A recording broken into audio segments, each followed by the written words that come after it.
नमस्कार। एउटा भाइको वर्कसपमा FZ V2 मा प्रब्लम आएको रहेछ। इन्जिन सिन्जिन बनाएर अनि फ्युल इन्जेक्टरले कामै गरेन।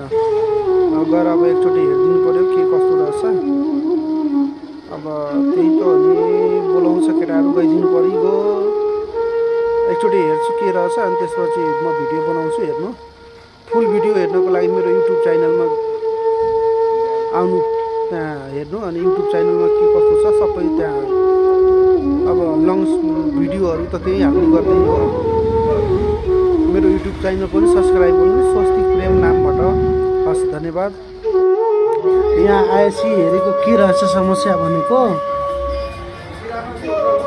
यो अटोकट सेन्सर यस्तो झरेको रहेछ। यो यस्तो झऱ्यो भने स्टार्ट हुँदैन नि त। यो 99 डिग्री भनेपछि यहाँ लेखेकै हुन्छ। हेर्नु त, यहाँ तीरको निशान पनि दिएछ। अनि यो अटोकट सेन्सर हो। यो बाइक लडेपछि अटोकट हुन्छ, त्यो झरेको रहेछ यस्तो। अब यसले माथि यहाँ अड्काइदिनु पर्छ। यो कहिलेकाहीँ के हुन्छ, तार निकालेर झर्छ। अनि झरेपछि त्यो समस्या हुने। अब यो अड्काइदिएपछि अब स्टार्ट हुन्छ। अब स्टार्ट गरेर देखाउँछु म तपाईँलाई।